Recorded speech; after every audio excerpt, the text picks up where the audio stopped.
Hello and welcome to the Game Theory Podcast. I'm your host, Sam Vecini. We are presented by The Athletic. Today on the show, Adem Spinella is in the building. Spins and I are going to talk about three different things. PJ Washington, the long national nightmare of PJ Washington's free agency is ended. He signs a 3-year, $48 million contract with the Charlotte Hornets. We'll talk about that and the Hornets a little bit. Then we're going to move to some FIBA World Cup stuff. I want to talk about the Australia-Germany game that occurred last night, as well as some Team USA thoughts after Paulo Banchero went a little bit nuts for Team USA. Finally, the bulk of the podcast today will be discussing sophomores in the 2024 NBA draft class. A lot of the time, sophomores, I think, are some of the most interesting players in draft classes because sometimes they're coming off of weird seasons where they might not have played a lot as freshmen, but they still have this immense upside. Trying to sort through sophomores is always really interesting. We're going to go through some historical context of sophomores that went higher in the NBA draft, that did not go higher, did not really improve, and try and discuss what to expect. And then we're going to put some specific names to faces here at the end. So Adem, with all of that said, how's it going, buddy? Hey, Sam. It's a sad night in the Spinella household. I have to go back to work tomorrow morning. The summer job of being a teacher and having a lot of flexibility is amazing, but it comes to an end here. So back to the grind a little bit as we start here. But that hasn't stopped me from diving into a lot of FIBA this past weekend and trying to front load some articles and research for some stuff coming out over the course of the fall here. Really intriguing conversation we're going to have about the sophomores and their potential moving forward. But we got some PJ Washington and FIBA to hit on first. Sad day. It's a bad day. Yeah, it is. Adem. Yeah. Sorry that you got to go back to school tomorrow. Okay. The first thing we want to do, though, is we want to talk a little bit about PJ Washington. PJ Washington signs with the Charlotte Hornets, 3 years, $48 million. Rod Boone over at the Charlotte Observer reports that there are no options on this deal. It is a straight 3-year, $48 million contract. I am a little bit surprised by that. There are no options here. I would have thought that PJ Washington probably would have liked to have gotten the 4th year guaranteed with the player option.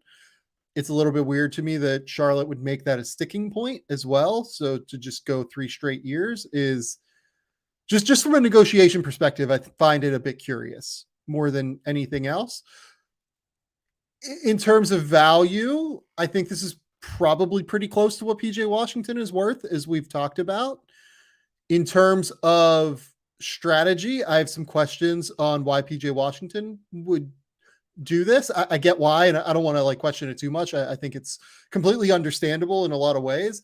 I just wonder if their qualifying offer may have been a little bit more interesting than this deal. Adem, when you saw PJ Washington 3 years, $48 million, what was your immediate response? Yeah, for me, it's really just about the strangeness of the last couple months playing out for PJ Washington. I would have thought there'd be more of a market for him, and particularly in the ballpark of kind of this contract and the worth that he's getting in Charlotte. I definitely sit here and think to myself, man, how is that not out there for him in early July somewhere else? Or maybe something even a little bit sweeter in terms of player options, a little bit more money, extra year on the end, etc. So my first thought was I get this at this juncture in time from both PJ and from Charlotte, but what happened over the first couple weeks of free agency that prevented either more from being available for him or him taking a similar deal like this? Yeah, that part of it is interesting to me too. I'm a little bit intrigued by the fact that seemingly nobody wanted to offer sheet him earlier in free agency. I'm a little bit intrigued by the fact as well that he decides to do this one over another potential offer, or frankly over the qualifying offer, because if he does the qualifying offer, right, he ends up in a circumstance where next year hitting unrestricted free agency to top this deal that he's gotten, he needs to basically make 2 years, $40 million. over the course of the first 2 years of that deal before then hitting free agency, right? I wonder if he would have gotten, I think he probably would have gotten that. The Hornets are going to be better this year. He's still going to be a starter. I see no reason to expect that he wouldn't start over, frankly, Brandon Miller, right? Like that's who he's competing with. It'll probably be LaMelo, Rozier, Miles Bridges, PJ Washington is your first four, and then whatever they do at center, be it probably Mark Williams, but could be Nick Richards if they want to go with like a steadier hand. Who knows, right? I would think he'll still play 30 minutes a night. They're going to be better. LaMelo is going to feed him buckets in an easier way. I think that like 480, 490 is probably on the market for him as an unrestricted free agent next year, right? That sounds right. And on top of it, as I've talked about previously, literally the last podcast I did was with Danny LaRue, where we talked about free agency not being necessarily an enormously valuable enterprise next year. I think PJ Washington would have probably entered as one of the more interesting unrestricted free agents next year for somebody to spend money on.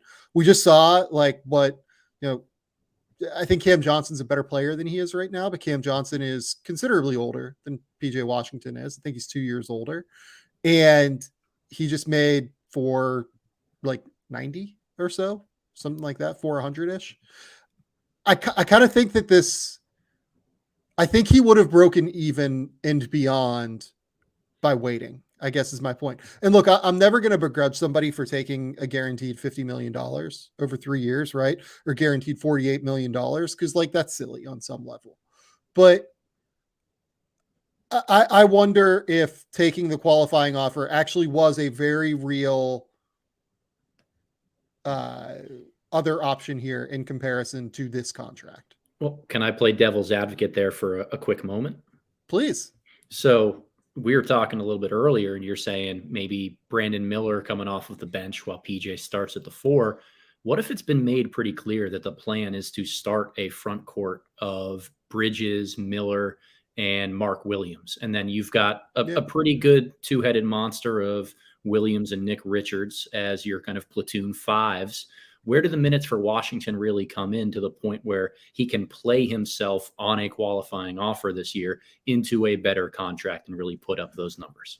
Well, and this is where I think it does get kind of interesting, because that is a carrot that teams can play against you in these negotiations. They can tell you, look, if you sign this qualifying offer, we're going to start Brandon Miller. You're going to play 25 minutes a night, and we're not going to value you as a player within this core anymore. As we're trying to build toward a centerpiece of LaMelo and Brandon Miller. If you're an unrestricted free agent, even though you would have a no trade clause essentially by signing your qualifying offer, we can't really value you as an asset anymore. So we're not going to, really continue down the road of developing you. You need to earn your minutes based on being better than everybody else and by playing better than everybody else. So if he starts poorly, you can say, we're out of the PJ Washington business. We're just going to like sit you down, and then we're going to try and trade you, and you have to accept a trade. So I get it on that front.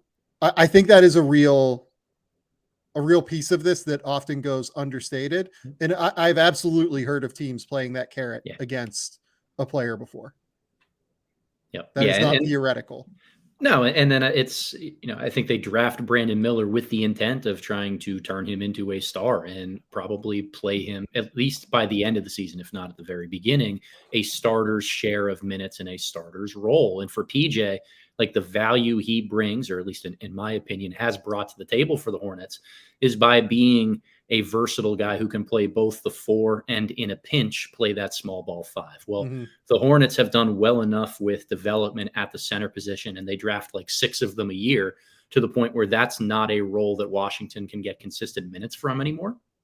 And if Brandon Miller is going to be ahead of him in the pecking order, I certainly would understand not wanting to gamble on myself this year because the minutes aren't necessarily there. And if that's the case, then a multi-year contract is the right one for Washington. I like PJ. quite a bit. I know he's not the most consistent guy. He doesn't rebound well for his position, but I like the combination of shooting, defensive toughness, decent playmaking, particularly like quick decision making that he can bring to the table. Yep. He can be a valuable backup 4 or 5 for a lot of different playoff teams who have a better defensive infrastructure around him to make that small ball PJ at the 5 lineup work. Maybe this was a year where restricted free agency was really crunched and not a lot of guys got the type of offers or offer sheets they looked for. But man, I am intrigued by PJ Washington in the right system. I don't know if Charlotte necessarily is that, but if he wasn't able to find that other offer out there, I think this is about as good as he's really going to get. And I'd rather not go for that 4th year. Well, and the other piece of it too is like Gordon Hayward still exists on this roster. And when healthy, Gordon Hayward is definitely a starting quality player in the NBA. Now, I think there is a real case for Charlotte bringing Hayward off the bench with Brandon Miller in order to like try and reduce some of the stress on Brandon Miller and like have somebody out there who's like a steady hand who can create offense like at a pretty reasonable clip and can take some pressure off of Brandon as he tries to, mature into an NBA player. But Gordon very well could have started and it could have been PJ and Brandon Miller off the bench as well. So it was a very tricky spot. This was definitely the trickiest spot of free agency, I thought. Like, whereas I've talked about Austin Reeves being like a no-brainer, somebody should have just done that. I think PJ Washington is really good. I don't think it's a no-brainer to like qualifying or to offer sheet him. And if you're Lift and his representation who did this, you did end up getting more per year than somebody like Grant Williams, right? Grant Williams, I think, is going to be at like 12 and a half, 13 or so per year. And PJ is going to be at 16 per year now.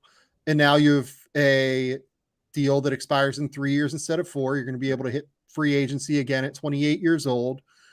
You should be able to get a pretty solid deal, I would say, hitting free agency at 28, right? So it does make like all of this does line up in a pretty real way. Like the more I think about it, the more I can like kind of parse through why this is the deal. It's a little bit weird to me to do a 3-year deal as opposed to like a 3+1. If you're PJ Washington, like lock in that money in case of free agency. And if you're Charlotte, like, I don't know. Charlotte like fighting back against that maybe is interesting. I'm surprised they would, I guess. Yeah. For me, I think there were some teams that probably could have spent or had space to go a little bit above the mid-level for PJ that chose not to. And we could dissect that in depth at another time if we felt like we needed to. But again, I'm a big fan of PJ Washington and what he brings to the table as kind of a winning, versatile front court piece as kind of your 6th best player on a good team. Yeah, I think that's right. Like he's a great 5th or 6th man on a really good team. And this is what those guys get paid, something in the $16 to $20 million per year range now.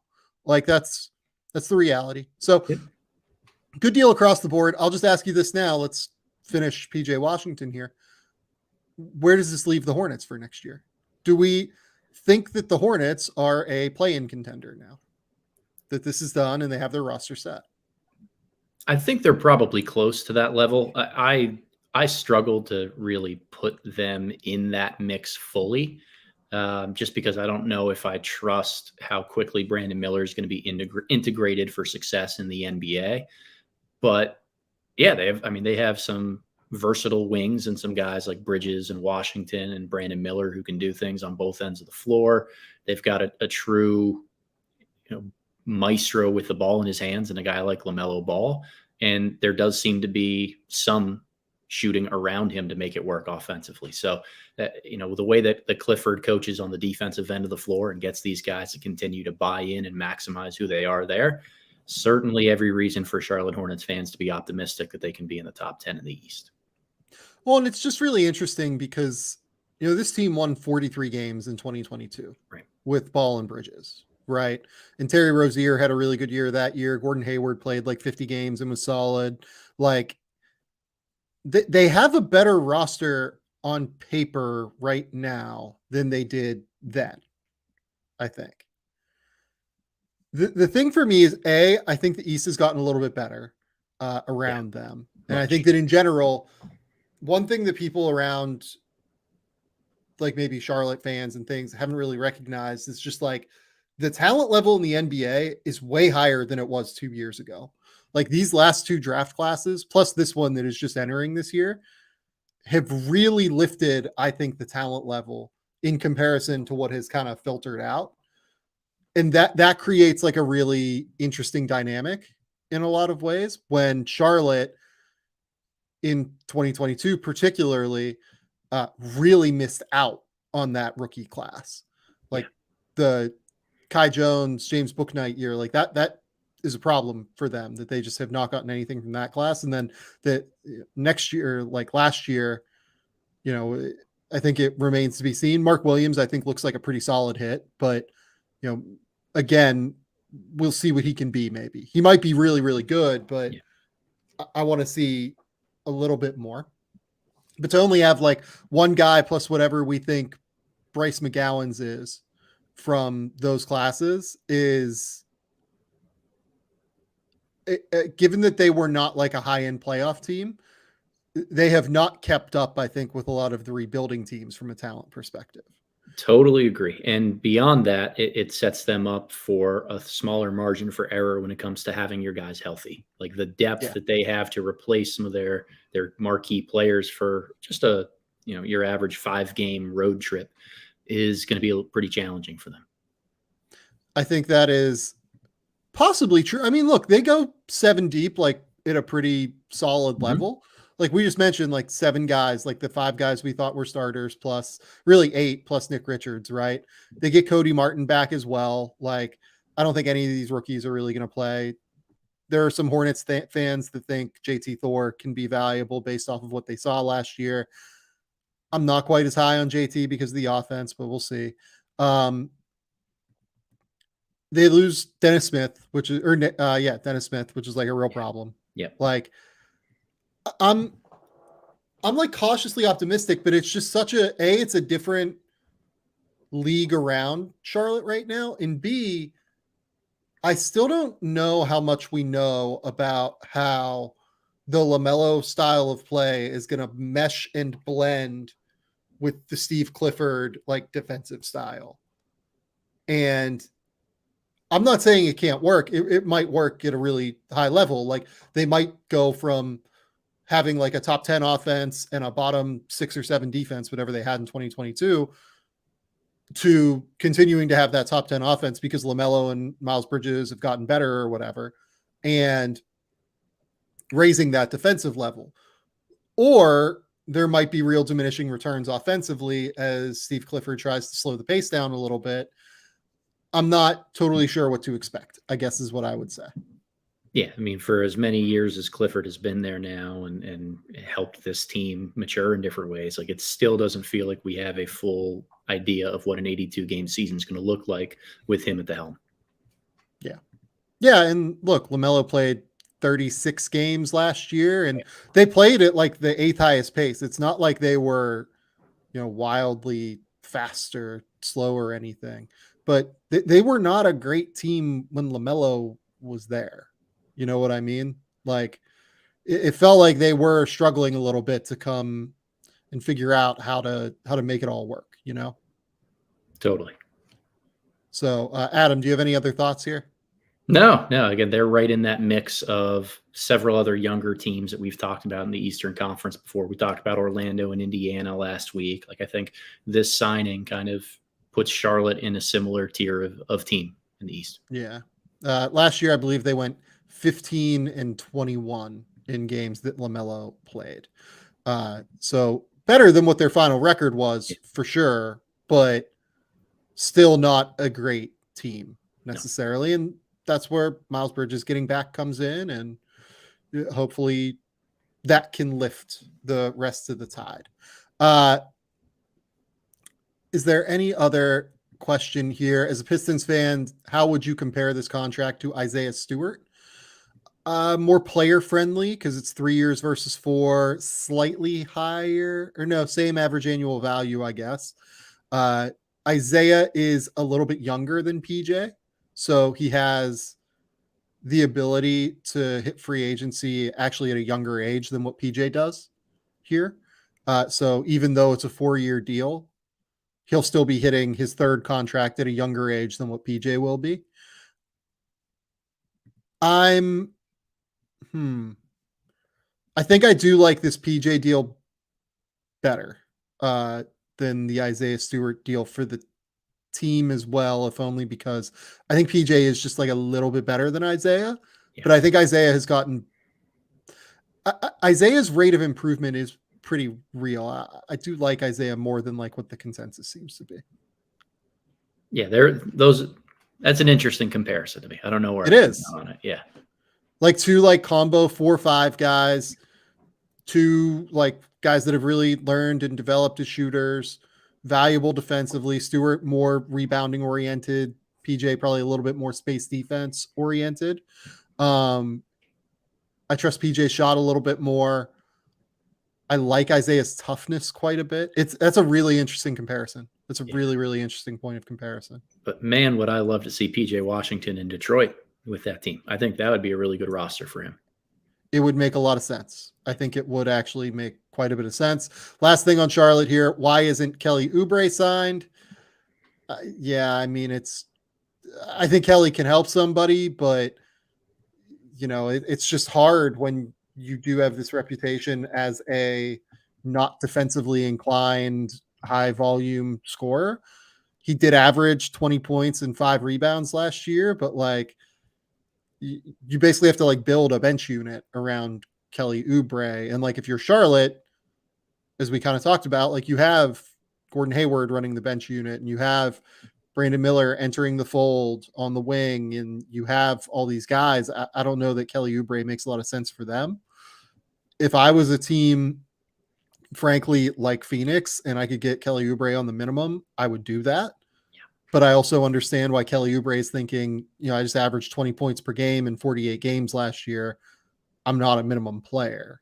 So it's like an interesting, like cat and mouse game, I feel like, for his representation right now. Yeah, that's when you put it that way, Sam, makes a lot of sense to me. Yeah. Okay. Let's go to the World Cup, but we'll take a quick commercial break before we do that.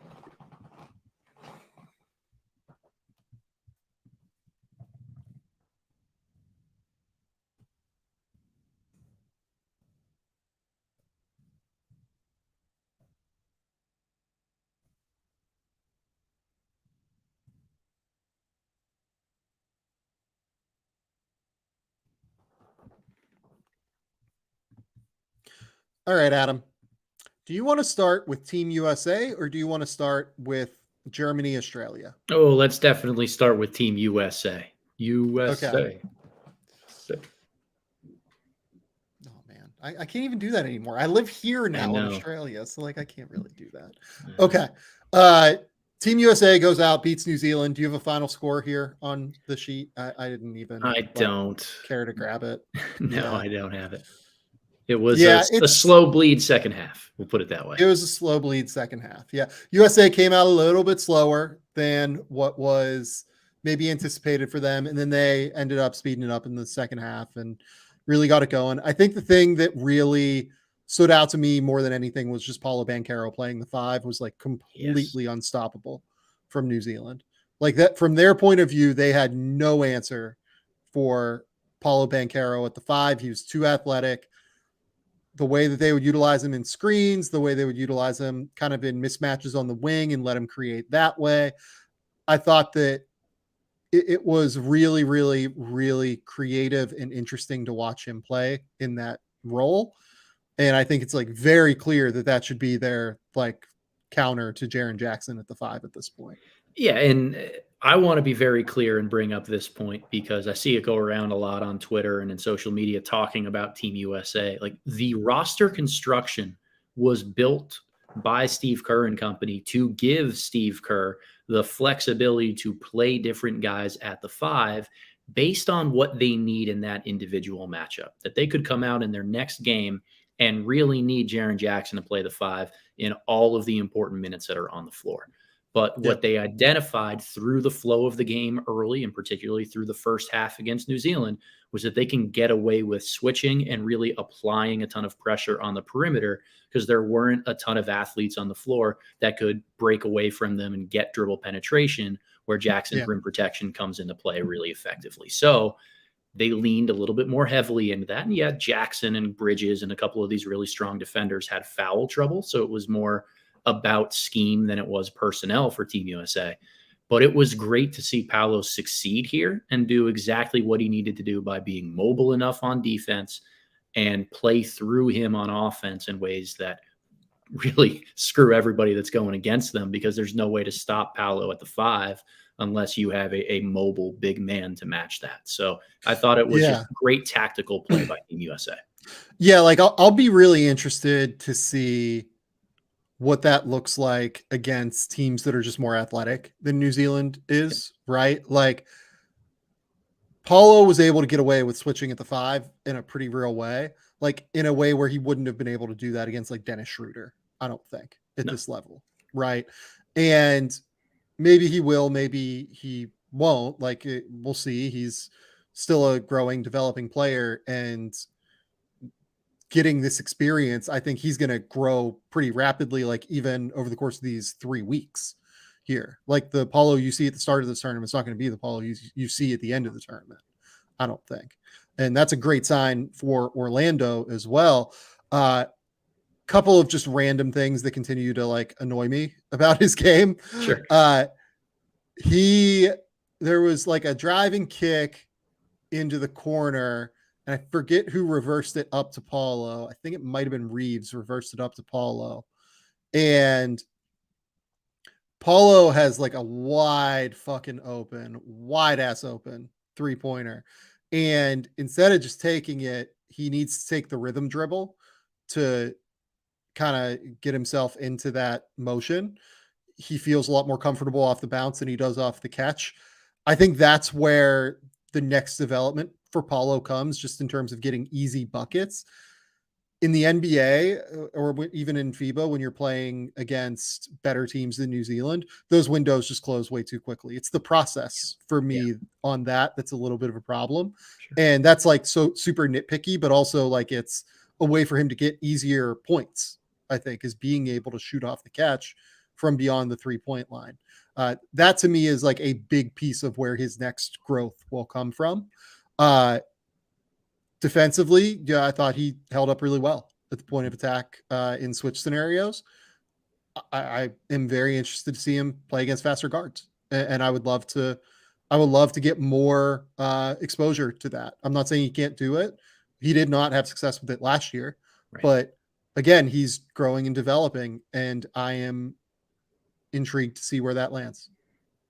Yeah, I think it was a very positive game from Paolo in so many different ways, and I leave intrigued by what he at the 5 can look like long term, whether that's for Team USA the rest of the tournament or even for Orlando moving forward. But one guy who I got to give a quick shout out to, because I do believe he's the most important player for Team USA, is Tyrese Halliburton. Just the way that he is able to get other than Anthony Edwards, but I think Halliburton is too. Yeah. Edwards' athletic ability on that stage and against so many different opponents that they'll play is a cheat code for Team USA, because he can just take over on offense or defense when he wants to. But the way that Halliburton gets the most out of everybody, he is the piece that ties everything together, gets them going in transition. And while there was a spurt in the second half when New Zealand was kind of keeping it close in that like 10 to 12 point range, Halliburton was able to get out and transition, I think 2 or 3 possessions in a row, and get some easy looks for his teammates as a result. Those unnecessarily no look passes that I guess are cool. Like, you didn't really have to do that, Tyrese, but good for you. Let's do it. Yeah, it's great. It's great. But overall, just such an impactful player when he can operate with the ball in his hands, and he knows exactly when to throw beautiful, like, one more passes and keep the ball moving, which is something you and I have talked about before. This Team USA group really needs more of guys like him and Austin Reeves and to some extent Brunson, like the ball never sticks to their hands really when they get it in a catch and shoot or a one more scenario. And that is really important when you're playing on a team filled with talent like this. Yeah, I think that's right. Michael Spitzer asks here, why do you think Paulo was great this time comparing to the friendly matches? I think that this answer is right. Like Banchero was great, but it felt like Halliburton and Reeves made the offense so much smoother. I think that having Halliburton and Reeves play a lot of minutes with Paulo, it made his life really less complicated, maybe is a way to put it, in terms of just he can go out and score. Like he can go out and do his thing. Halliburton and Reeves are going to push tempo. They're going to make the extra passes. They're going to do everything that you ask of them. I think that that's the key for Team USA, having those guys out there. Like those, there's a real case that like their best lineups are basically Halliburton, Anthony Edwards, one of Austin Reeves or Mikal Bridges, depending on what the matchup is that you need. Could be both of them. And then Jaren Jackson at the 5, being able to knock down shots and protect the rim defensively and do everything that you ask. And then you mix and match at the 4 and, depending on what the situation is. I think those are the guys that I really just believe in for Team USA. Yep. Totally agree with that. As you notice, the last thing I want to talk about Team USA is that I did not mention Brandon Ingram there. And this is like a weird encapsulation of why people league-wide have a very different opinion of Brandon Ingram than what maybe like the internet does. Because Brandon is one of those guys that like has like a real fan base, having played for the Lakers, having played for Duke, having just like an awesome, like fun, aesthetically pleasing game to watch. Brandon also is somebody that like does not really move the ball quickly, kind of needs the ball in his hands to like have the most value, but also like frankly is what the 4th best player on the team at having the ball in his hands, right? Like you would rather have the ball in all of Edwards, Halliburton and Brunson's hands at the end of the day. And then on top of it, Ingram's defense is not quite as impactful as his length and measurements and everything would quite portend he be defensively. So it's an interesting microcosm of all of the complaints that people have had about Brandon Ingram throughout his career in a weird way. And I don't know what to make of that yet. Like I want to see what Brandon Ingram can do over the rest of this tournament, kind of. Yeah, I'm going to give him the benefit of the doubt to keep moving forward. And when he does score, he looks like the type of player that Team USA needs in a lot of areas. But I tend to be a big stickler on, moving the ball quickly, making quick decisions. That when you team up with other stars and really talented players, it can never stick to your hands. And I think it does a little bit with Ingram. At times, it definitely does with Paolo Banchero, with Ant Edwards. Like there are a lot of guys who have played well who you can have that similar complaint about. So maybe we're just waiting for that one really strong Brandon Ingram performance to remind us of his value on this team. But on a night when other people stepped up against New Zealand, he definitely did not look like the best version of Brandon Ingram that we've seen. It's also not his like. It's not his first decision to just catch and shoot, right? He wants to catch and try and drive, get into the mid-range, catch, drive to the rim. And because he's not necessarily the best on-ball player on this team, it doesn't make as much sense oftentimes for him to do that. Like he kind of just does need to catch and shoot from 3 sometimes in a more effective manner.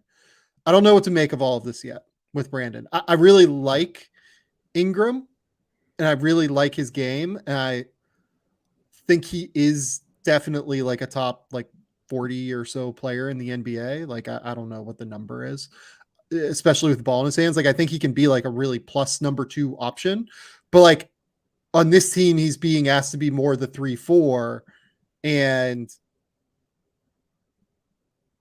the skills he has are a lot more replicable at the 1-2 Yeah. option level. Yeah, the role he's playing in accentuates some of his shortcomings, and that's never great for a player in any type of situation. You want to play somewhere and within a system that accentuates your strengths. Yeah. Okay. Let's go to Australia, Germany. You only watched the first half of this game. I did. I got to halftime, and then life happened. Yeah. So very interesting game. Germany wins by 3. I think that this was an exceptionally poorly officiated game.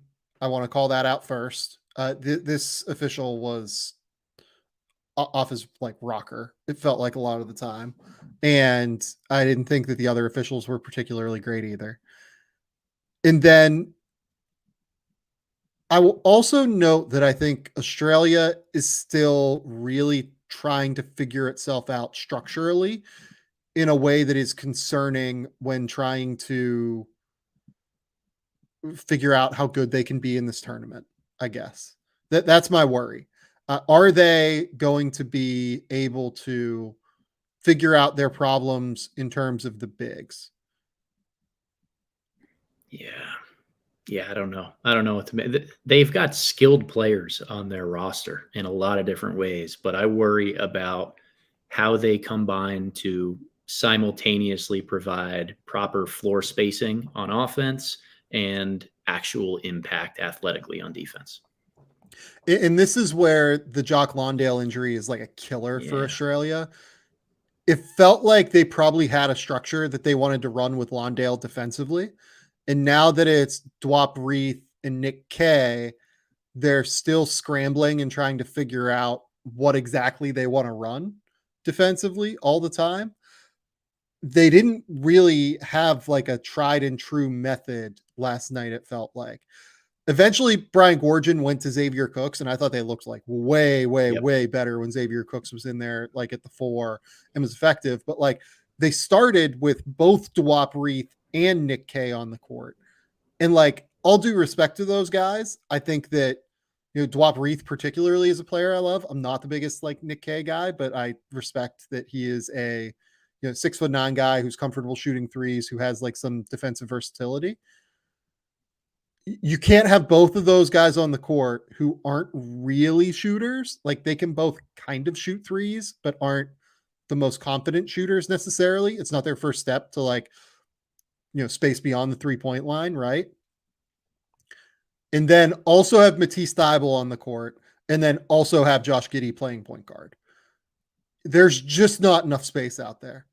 And again, I think Brian Goorjian kind of realized that he played Thybulle like a lot less in the second half than he did in the first half.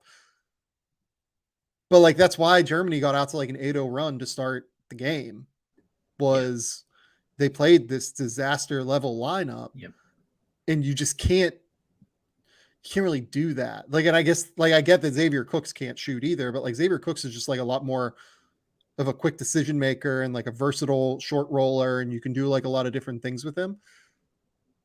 Germany like didn't really care if Nick Kay had the ball. Didn't really care if Dwap Reith had the ball. Dwap Reith had like 8 or 9 points in the third quarter, but Germany was very clear. They were just like, go ahead. That's fine. Like we will let Dwap Reith beat us basically. Yeah.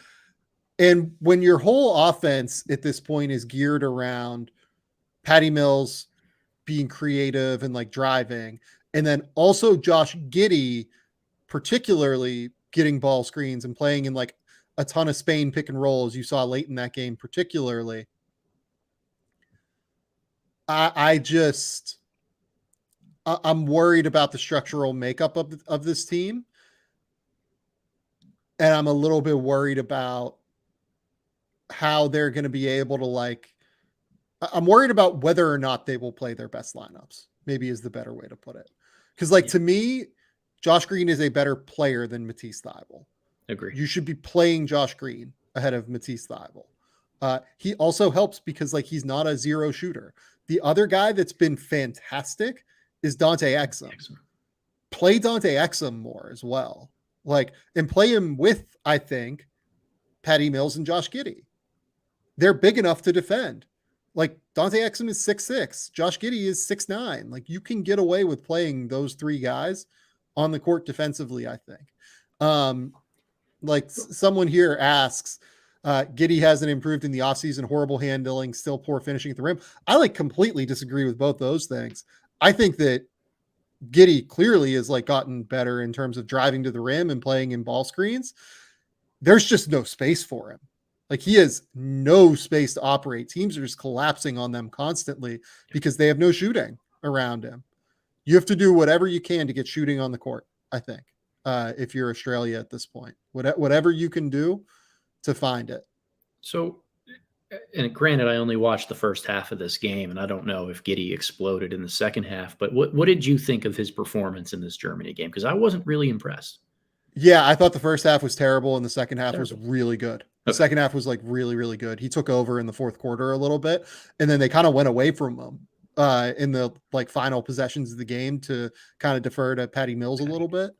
And I get it. Patty Mills is great, but like it was a little bit weird to me that they like Josh Giddey went down and scored on 2 consecutive possessions. And I think it might have been the last 2 possessions that Australia scored on, if I remember correctly.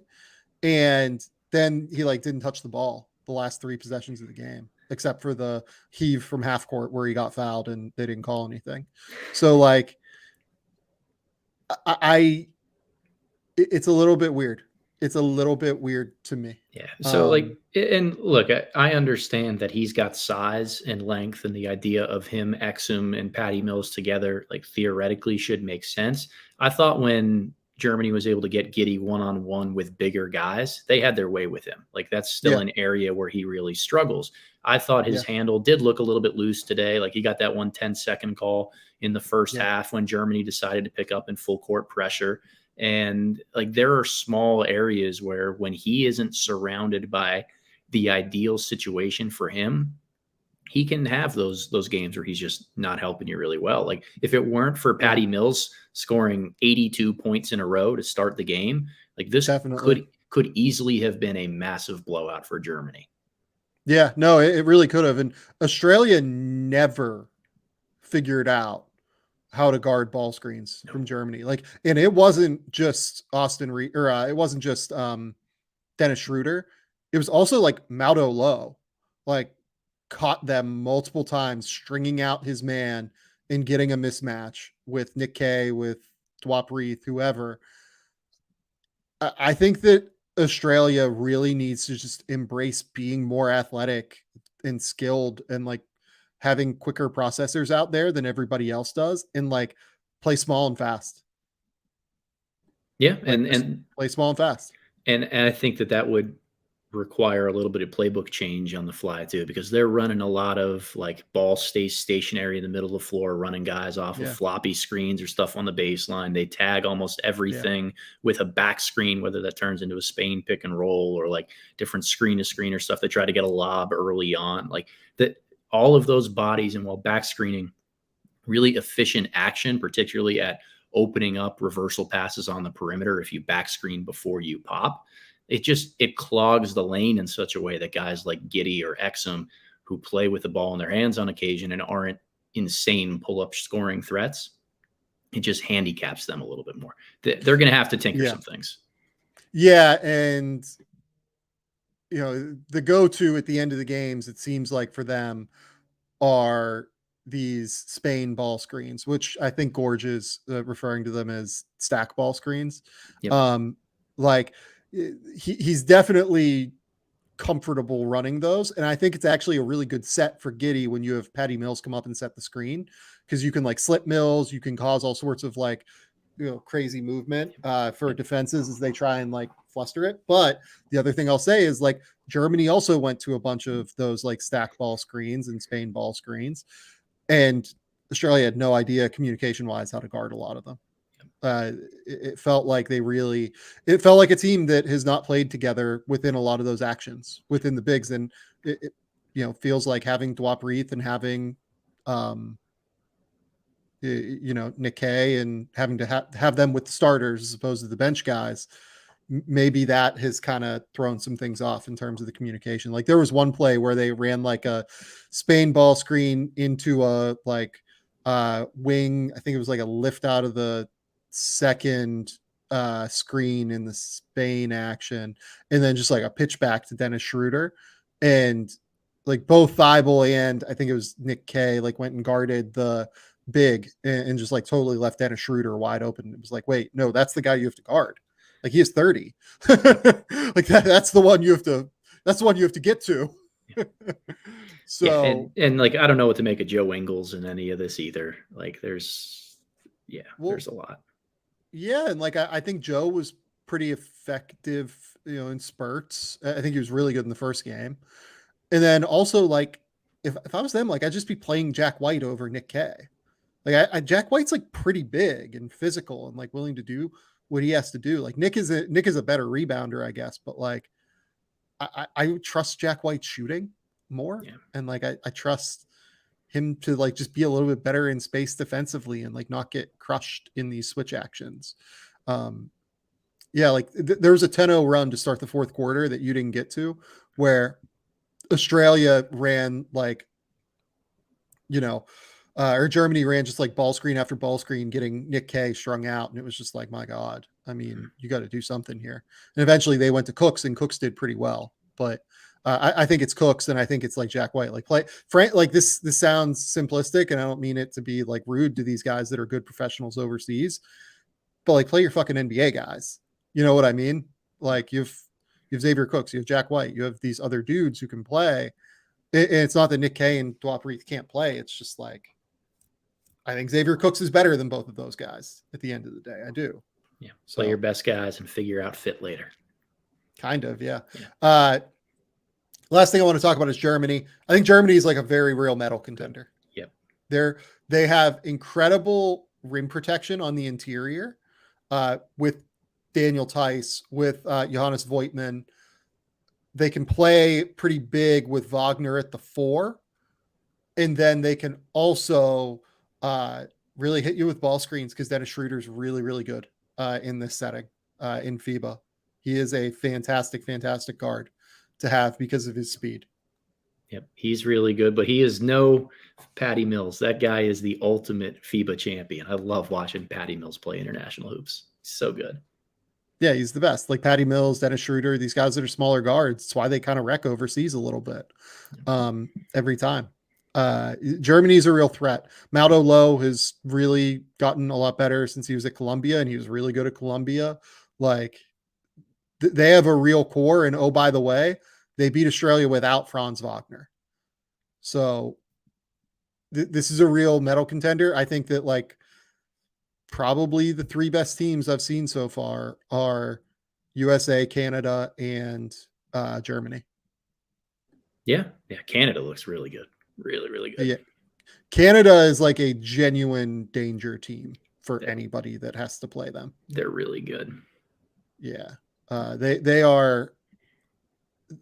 That game against France, I thought, was more impressive than I've seen anybody play so far. Yeah. Fournier had a really good first half. That was the come out and like get at me Tom Thibodeau half. And then Canada just said, no, that's no more for you, please. Yeah. That was ridiculous. They upped the defensive pressure. They really let Shea kind of rock a little bit. Like that was something. That was really, really impressive from Canada. Okay. Let's move to the 2024 NBA draft. The thing we want to focus on today are sophomores. And we want to focus on essentially why these guys end up being so interesting. Because a lot of the time they're like post-hype sleepers, kind of. They're like post-hype breakouts. Sometimes they are way undervalued guys that just need 2 years because of like developmental trajectories. But then other times they are guys that kind of sucked as freshmen and then blew up. I want to focus on maybe the background of all of this first. Yeah. Let's go with that. Let's start with, what does history tell us about sophomores, Adam? Yeah. So Sam and I, after we decided this is what we wanted to talk about, I needed to fill my time after waking up at 4 a.m. and watching some FIBA stuff and whatnot, that started to do some research on this. And essentially that I focused a lot on these former top 50 recruits coming out of high school, these guys that were really highly touted, seen as potential one and done picks, and trying to figure out how many of them who didn't become one and dones ended up going in the first round as sophomores. And a lot of the history that I found and what was really indicated to me is that there's a decent amount of them, but they all seemed to play a pretty consistent role their freshman year. That there were a lot of the guys who we see go in the first round or even in the lottery weren't these come out of nowhere performance guys who were on the bench, buried, struggled to get minutes as freshmen, and then all of a sudden they became first round picks as sophomores. So I don't know what you think the best thing is to go through that, Sam, whether we go kind of category by category and list out some players or examples, or if you have anything else to add. Let's start with what a typical sophomore two and done looks like. Sure. So in looking at that the last several years, many of them are guys who have started games their freshman year, if not started the entire season, and then seen an uptick in production from freshman to sophomore year in ways that really turned them into legitimate performers. And I think having 2 years of solid production under their belt helped convince scouts that they're on the right trajectory, or their overall talent level can help an NBA team. Yep. So give some examples here, because I think that is going to be easier for people to wrap their head around. All right, so let's do it. So many of those sophomores who started as kind of top 50 recruits and ended up being highly drafted after their sophomore season. Mark Williams from Duke comes to mind for me. He earned his way into a larger role by the end of his freshman season at Duke, but averaged 7 and 4 with a block a game starting the final 15 games of the season. And then he blew up a little bit more his sophomore year, 11 and 7, 3 blocks a game, ended up going 15th. Jalen Smith at Maryland averaged 12 and 7 as a freshman, had 33 starts, upped that production to 16 and 10, and then was a lottery pick. PJ Washington, 11 and 6 as a freshman, started 30 games for them. Turns that 11 and 6 into 15 and 8 as a sophomore, while showing a little bit more promise as a shooter. Guy like Miles Bridges actually had very similar kind of statistical production his freshman and sophomore years. Just another year of that production under his belt really played him into that range. And there's a lot of other guys here other than, those are kind of the bigs or the bigger wings, like Luke Kennard, Nickeil Alexander-Walker, even Dalen Terry, all guys who played a legitimate role on their team as a freshman and then took a major step forward by year 2. Yeah, I think that those are really, really good points of comparison. Another one is Jaden Ivey as well. Another one is Ben Mathurin. Like, both of those guys were really, really good, solid starters on their team. I think Mathurin was like all freshman team in the Pac-12. I think that Jaden Ivey certainly would have made all freshman in the Big Ten. He was pretty terrific that year for Purdue. And then they spiked into like elite players in college basketball. Like, a lot of the guys you've mentioned here are more Jalen Smith was like pretty good. PJ Washington was like a borderline All-American. Sometimes it really goes like with these players where they just like explode onto the scene in a pretty real way. So I think it's just like very interesting context. Like, another one is obviously like Franz Wagner, right? And the reason that you've picked the guys you have is because you focused on top 50 recruits, correct? Right? Yep. Whereas these guys I'm mentioning are not top 50 recruits. Jaden Ivey, I think, was like top 100. Mathurin and Franz Wagner, they come from more international backgrounds where they're just prone to be down in recruiting rankings because services haven't seen them quite as much. So you look back through the last few drafts, Franz Wagner in 2021, really good example of somebody that people were excited about as a freshman, played a good role, blew up as a sophomore. James Bouknight, 2021, really exploded toward the end of his freshman season to where people wondered if he was going to go one and done. he ends up being a 2 and done after averaging like a shit ton of points that second year.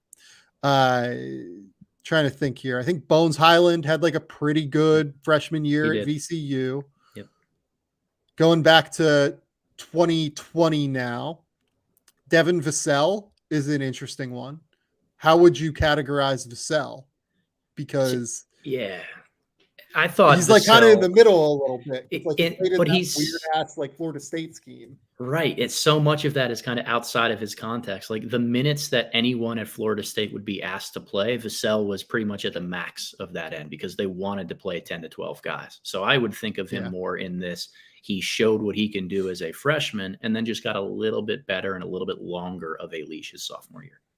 And for people who don't remember, that 2018-19 Florida State team was awesome. They had Loaded. Fee Kabengele, who was a first-round pick. They had Terrence Mann on that team. And then Trent Forrest was on that team as well. And then they had a bunch of older guys like MJ Walker, Phil Kofer, like PJ Savoy, Raekwon Gray is another guy that like ended up being in the NBA at some point and is still like kind of on the periphery.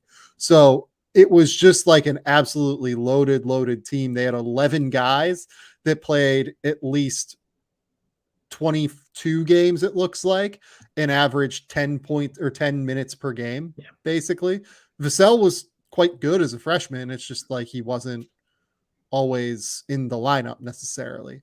Tyrese Halliburton's another guy, absolutely could have come out as a freshman and decided not to, essentially. Kyra Lewis was not able to come out as a freshman. Right. He was too young. Literally was not eligible for the draft, but had a good freshman season at Alabama, like was a very, very strong player. So Sadiq Bey, another one, had a good freshman season at Villanova, exploded as a sophomore. Emmanuel Quickley, did you have Quickley on this list? No, I didn't. Quick was like a 5-star, and I think we'll get to Quick like in the next section, right? Yeah, we can talk about that a little bit and kind of how roles change in some regard. But I think the takeaway from a lot of this is the vast majority of those guys who get drafted in the first round as sophomores, there is clear sign that they have produced their freshman year heading into their sophomore season. Yeah, and even going back to 2019, Jarrett Culver was like started back half of the year, 11 points per game for Texas Tech. Ja Morant was Ja Morant, played on a team that, made the NCAA tournament and was essentially like the secondary ball handler next to like John Stark on that team at Murray State.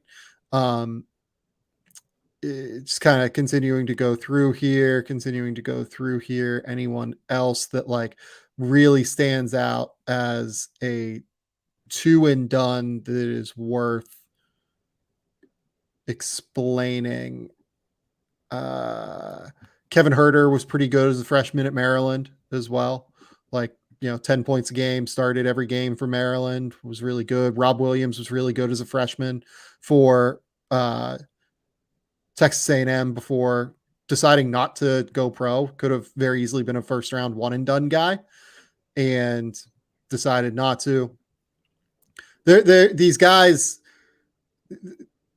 by and large, for the most part, players that are good as freshmen, but maybe just did not get enough of a leash to go out and like really explore the space because they're freshmen, or guys that decided just to come back at the end of the day, like come back to school because of reasons that are personal for them, right? Those are the guys that tend to be most successful. Now, Adam, let's get to your next section here, which is kind of the exceptions, right? Yeah, the exception to the rule of guys who might not have gotten a lot of minutes their freshman year and then explode and become legitimate first-round picks their sophomore year. And to kind of work backwards in this, once you find those guys, it becomes a lot more about understanding the context of why they didn't play their freshman year and how it might be a little bit less about their overall talent and more about the teams that they have played on. So There are very few examples of this, but I think the two most notable to discuss are Walker Kessler, who came out of the draft a year ago after a great defensive season at Auburn, spent his freshman year at North Carolina before transferring there. And then Donovan Mitchell, who had a fantastic sophomore year at Louisville and has obviously turned into an NBA superstar. But those are kind of the two main guys who I think have not just gone from limited role as a freshman to legitimate first round pick, but have justified that type of draft selection by their play in the NBA. I will also throw Emmanuel Quickley into this bucket for what it's worth. Emmanuel Quickley was a guy that like struggled, frankly, at Kentucky his first year. He shot 37% from the field, really did not seem comfortable like playing point, struggled to kind of explode past players. He's not like the best athlete in the world, but really broke out as a sophomore, was fantastic for them, and has continued to grow and mature and has gotten better every single season since that freshman setback year, basically. Yep. So quickly continuing to get better. Walker Kessler transferring programs. And again, when you look back at that freshman year at North Carolina, where he was kind of buried in the rotation there, like that's the thing for him. Yeah, that's it. It's the context of the situation. Like he's playing behind Armando Bacot, Garrison Brooks, and Deron Sharp. Like there's just not going to be enough minutes for a guy like him. He transfers, produces an insane level. I think it's very fair to view that as legitimate because I don't know. It's just you understand why he didn't get those minutes freshman year. It's not necessarily about his ability. It's more about the context he played in. Like that's very similar to the situation Donovan Mitchell found himself in as a freshman. He was only playing 19 minutes a game, which is still more than what Kessler did. But they had, I think, Damian Lee and Trey Lewis as their two like senior guards on that team when Mitchell was a freshman. And then the next year, those guys are gone. The keys are handed to him. And he explodes to become that type of guy. So you have to be able to contextualize and understand why is this guy not necessarily getting minutes. If it's about just not being ready for that level or not playing well, I think that's a red flag. But if you can contextualize it by the situation that they're in, upperclassmen, older guys, not a great system or fit, maybe they need to transfer, then it tends to be a little bit more understandable that a breakout could come. I think that is a really succinct, smart way to look at this. Really, really smart way to look at this. Like John Collins is another sophomore that was like a pure breakout sophomore, right? But you look at what he did, like he was really effective. Like he averaged like 20 points per 40 minutes as a freshman at Wake and just like didn't get the opportunity or the time, right? And then when he got the time, he averaged 19 and 10 as a sophomore at Wake and was really, really good. That's more of an example that's probably stylistically similar to this in terms of what we're talking about. I'm trying to think of like some other potential examples here, kind of going back through history. Well, I know Chris Keese put it in the comment section about Brandon Pajemski and being a transfer. I want to save pods for last because what a weird guy just a weird one, right? The other two guys that you have in the comments are interesting, or in the not in the comments, in the doc that we have. Yeah, so two guys who have also made this type of statistical leap, and neither of them were transfers, and both of them stayed in a pretty stable situation. One of them was Tre Mann at Florida, ended up going 18th overall in 2021. Just not very good as a freshman. 17 and a half minutes a game, shot 27% from three, and then he got an uptick in volume, moved into the starting lineup, 16, 5, and 3 as a sophomore, while drilling over 40% of his jumpers. And I think we all saw the talent and the potential that a guy like Tre Mann had his freshman year, but he never really pieced it together with actually making shots, which is what put him in a position to be drafted in 2021, in my opinion. What do you remember from Tre Mann kind of pre-draft or over his 2 years at Florida? Yeah, I actually, this is I think Cole Zwicker and I talked about Tre Mann pre-draft in his like sabbatical year when he was not with a team and he came back to the podcast for a little while. Trey was a guy that like we quite liked coming into his freshman season, but then it was clear that he was just nowhere near ready to play. Yeah. And it was just like, oh no, this is not it. And then I kind of thought he was interesting as a post hype sleeper. At that point, I have no idea what Cole thought. Cole was, I think, working for the Rockets at that point. But I think that if I remember correctly, he was like a pure post type sleeper that was like an interesting borderline 5-star player, kind of deal. Yeah. And then another player to bring up here is Chuma Okeke.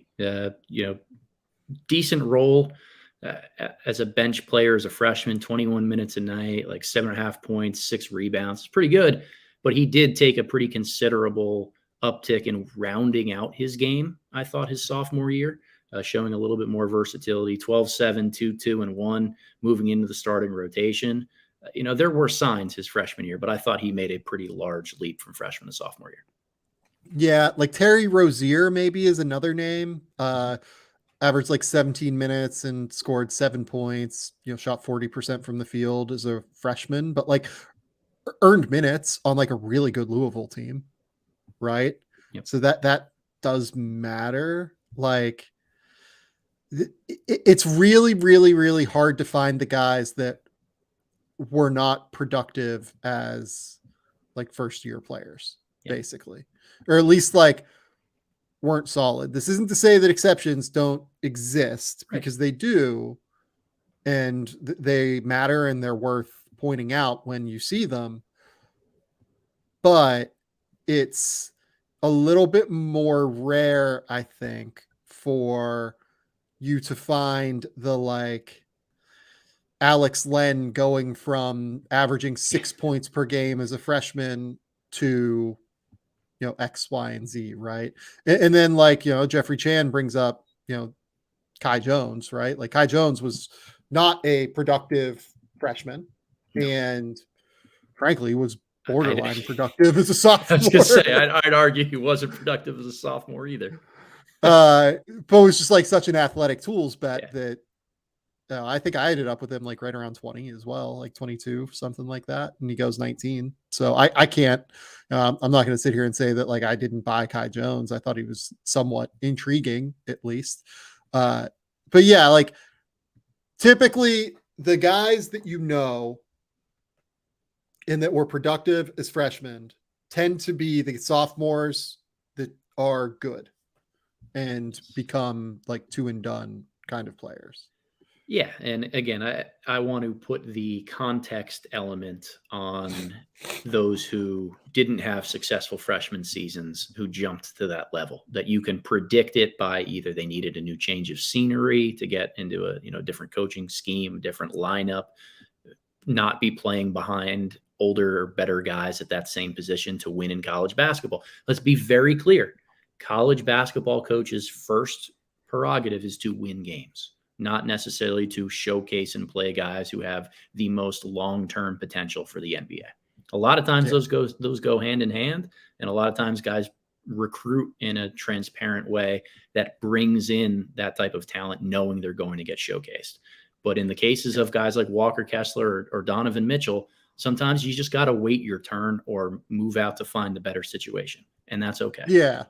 Yeah, and like I've kind of waited to focus on like the modern era and how this kind of changes in the last couple of years, because realistically the transfer portal opens up a lot of different options for teams and things like that.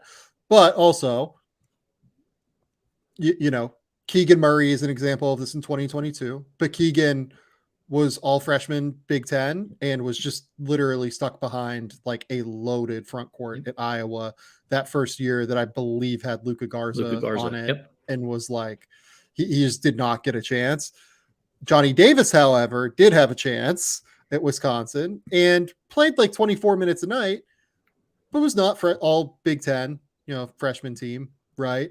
He was solid, and he was a guy that like was on the radar, but exploded as a sophomore, and that doesn't look like a great pick right now. Right. So a couple other names here. You've talked about Mark Williams. Tari Eason is a fascinating one.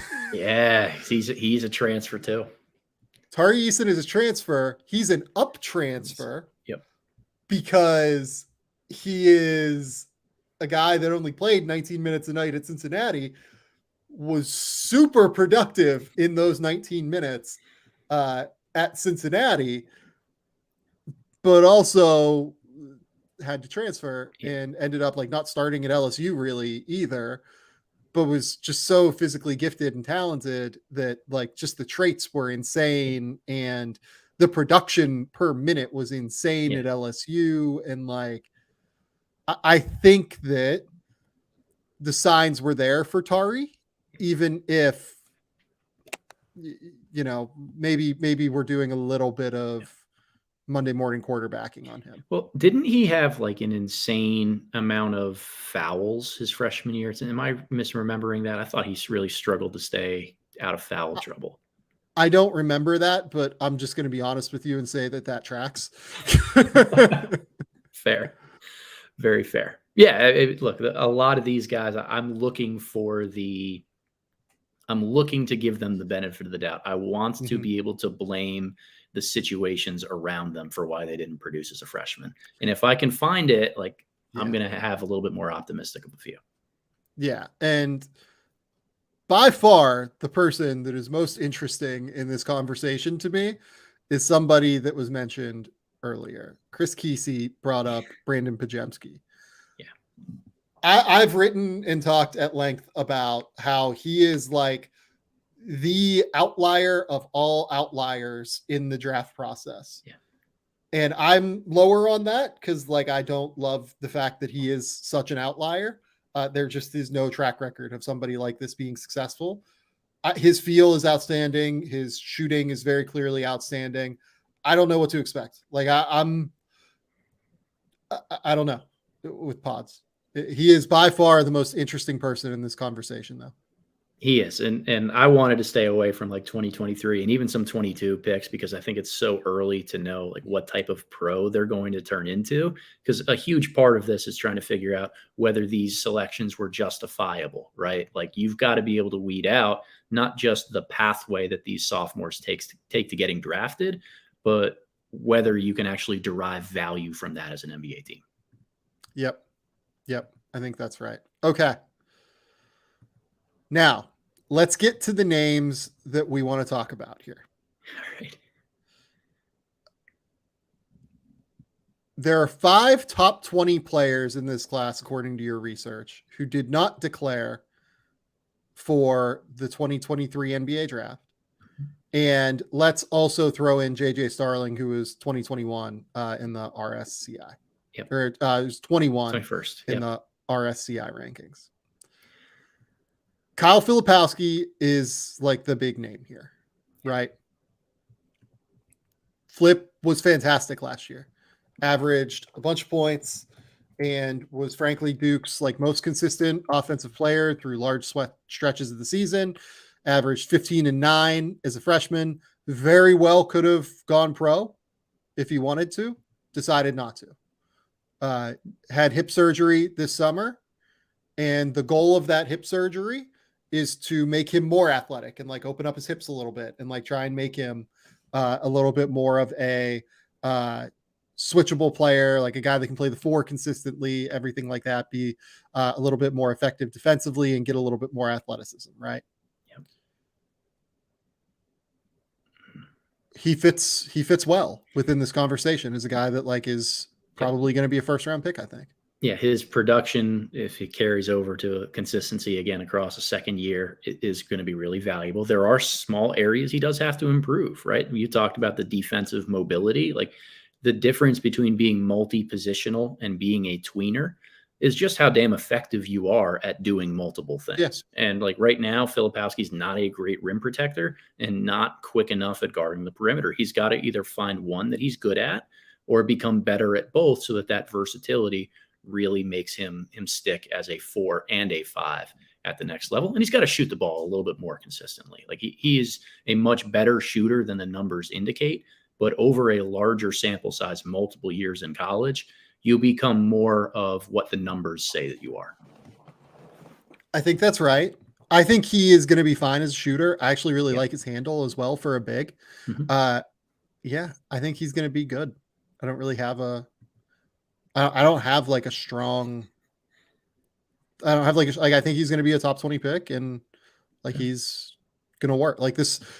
Everything that we just laid out, Kyle Filipowski fits it. So like, this is probably a first round pick. Now comes the more fun conversation.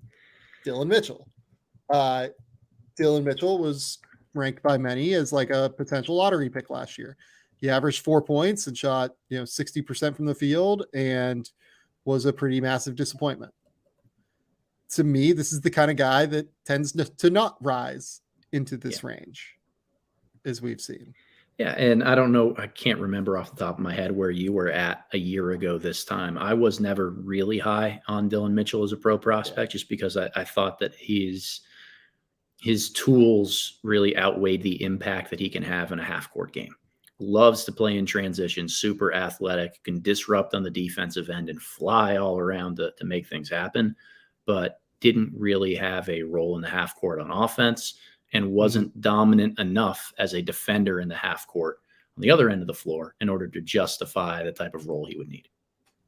Yeah, I think I was just really intrigued by the tools and ended up ranking him at like 13 or so because I was like, okay, this is like I'm shooting darts at this point, but I had him lower than where his like RSCI was for sure.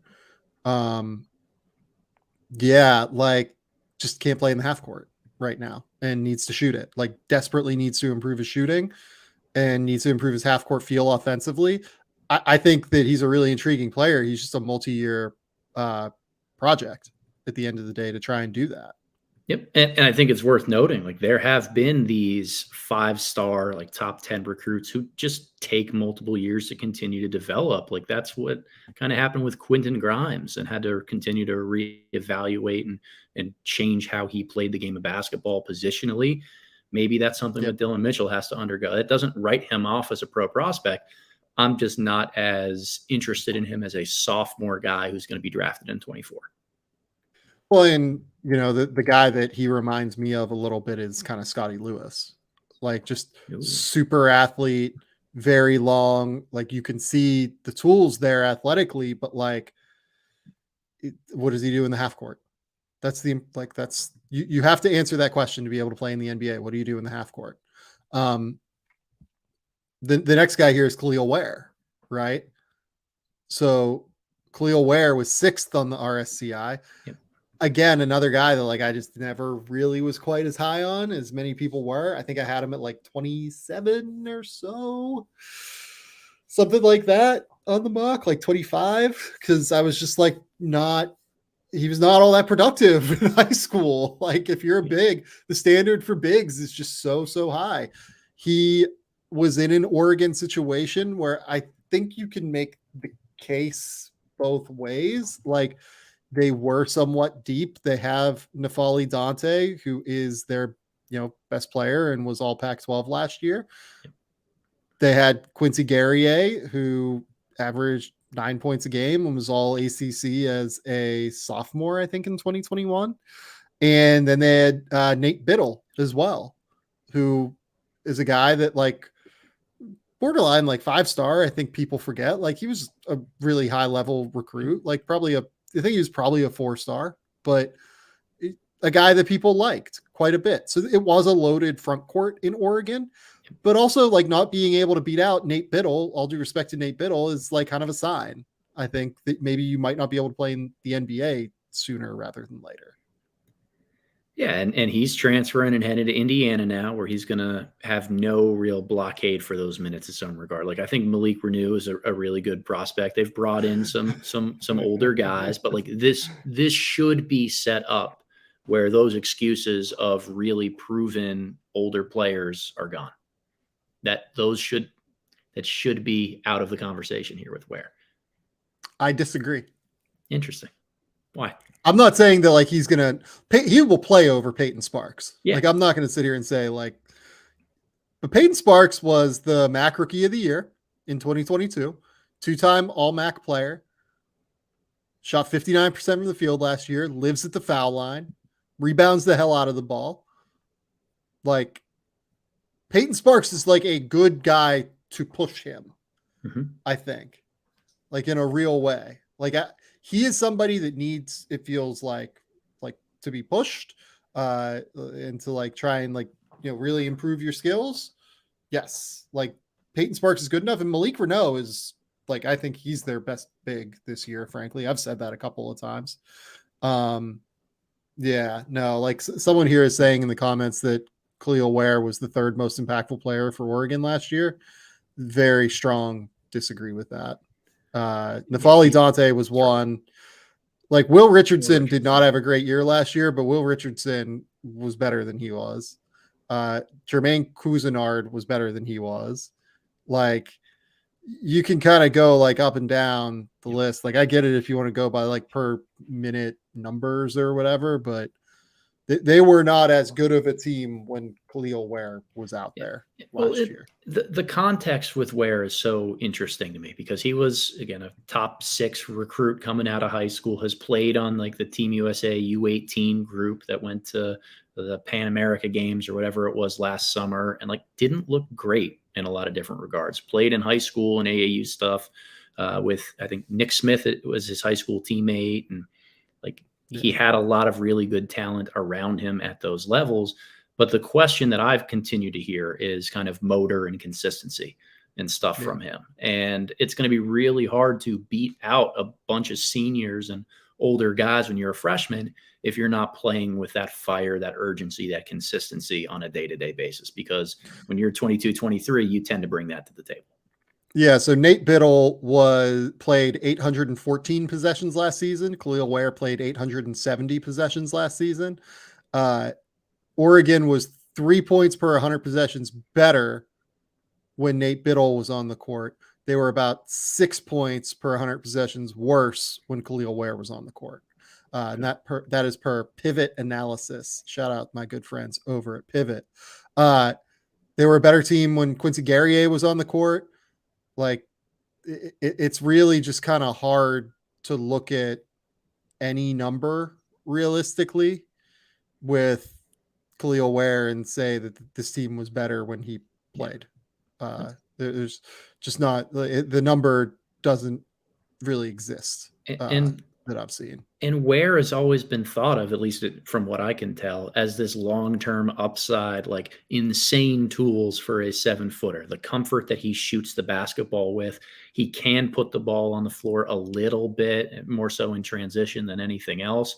And I thought he was a decent defender last year. Like there were some salvageable possessions that he brought in ball screen defense. Can definitely block shots near the rim. It's consistency. It's knocking down those shots a little bit more frequently. He was below 30% from 3. And then just being a dependable option in the front court. Like those are things you need to show. And unfortunately, as we've talked about this entire episode, like he didn't produce at a reliable level as a freshman that would lead me to believe that he's going to have that sophomore breakout to become a first-round pick again. But it could be a change of scenery and a new year, another chance to mature is really what he needs. And then he just blossoms into the player we've all hoped he could become.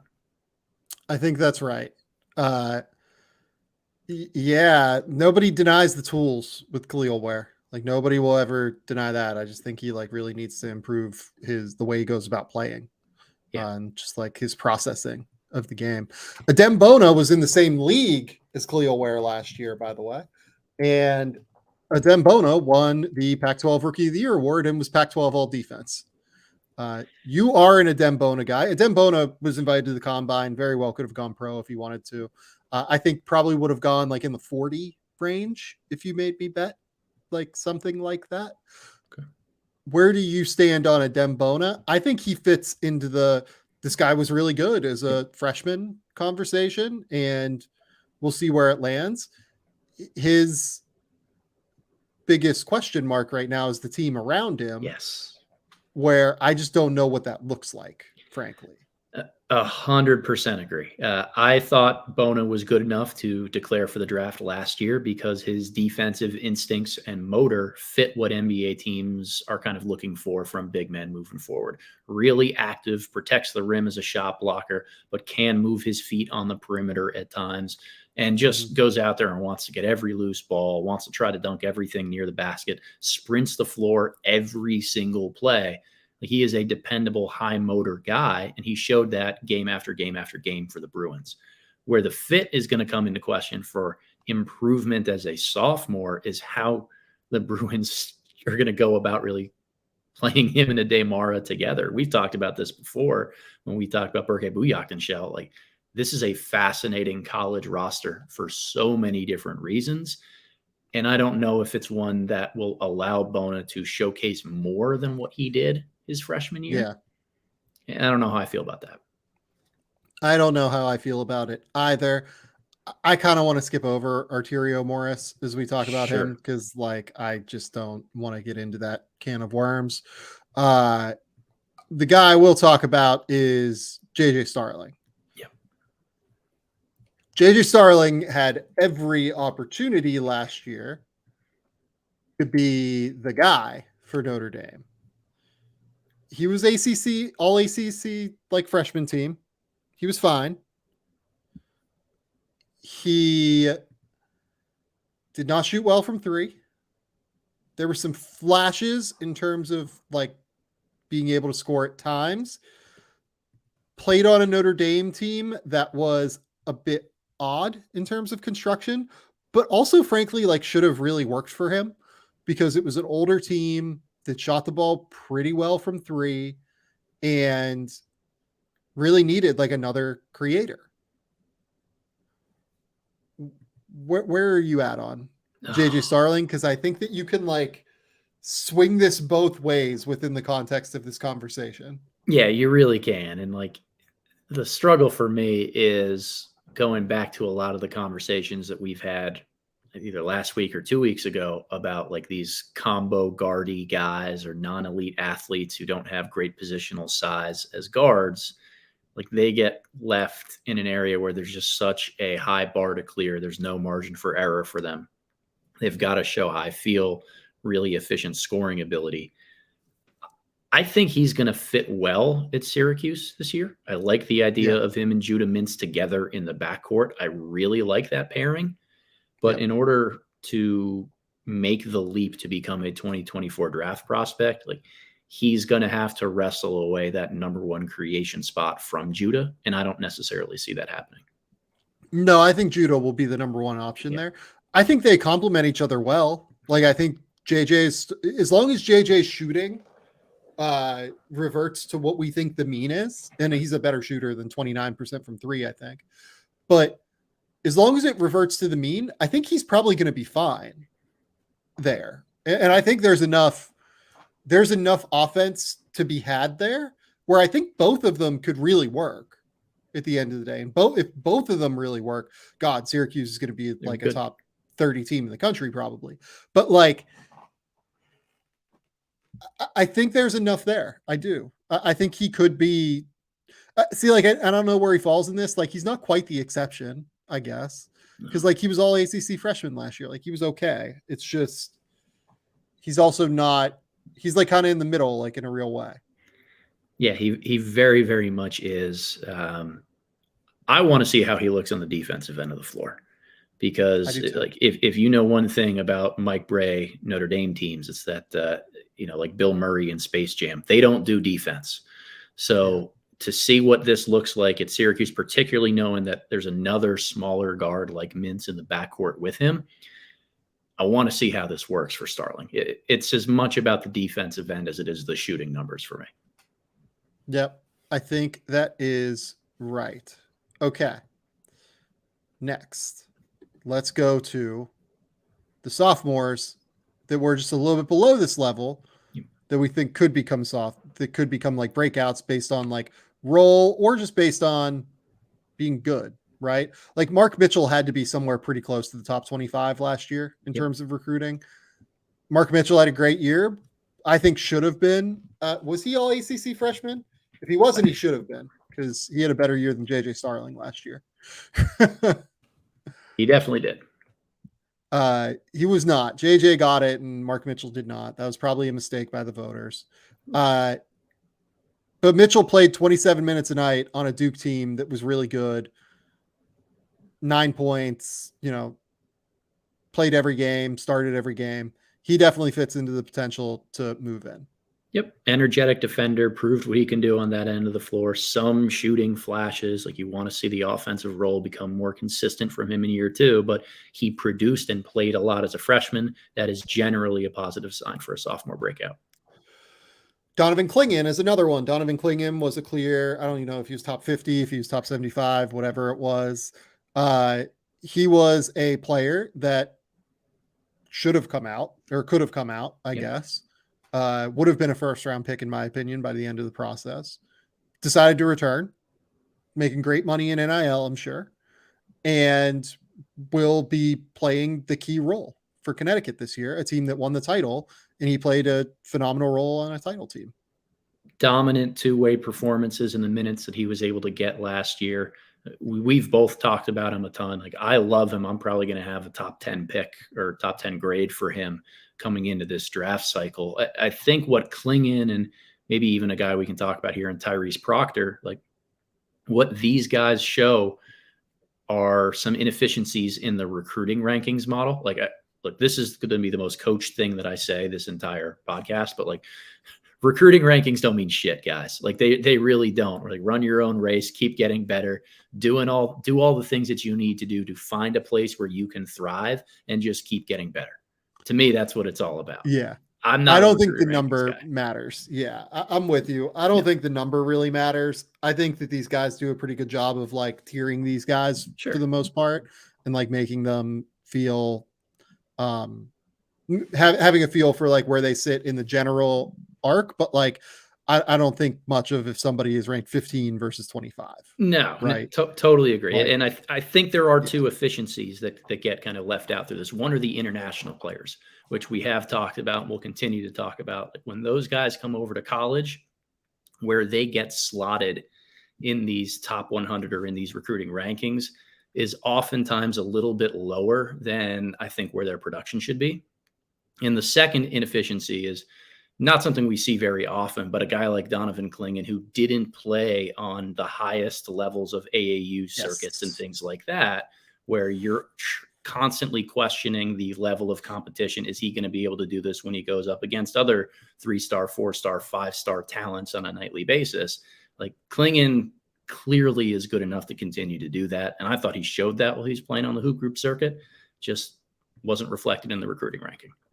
He also like had a significant body change like throughout COVID, essentially. Like there was a real, his recruitment was just weird beyond all things, frankly. And he was hard.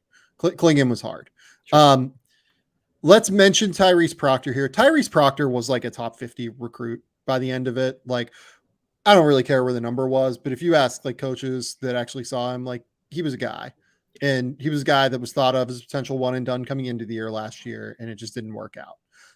By the end of the year, Tyrese Proctor was awesome. He played every game for Duke, started every game, I think, for Duke. Was great. Like he's a guy that fits into this mold of like good freshman season, keep it moving. And I like guys who got better by the end of their freshman season too. Like the final 10 to 12 games and continuing to produce or growing your role matters a lot to me. Totally agree. Okay. The next guy here is Terrance Arceneaux, a guy that I was really excited about coming into last year, who just didn't really earn a role on a completely loaded Houston team that I believe lost like 3 games the whole year. Going back through, they lost 4. I'm sorry.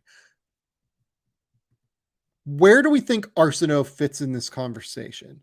I think that we kind of have to say that he's probably more on the side of like, this would be an exception, right?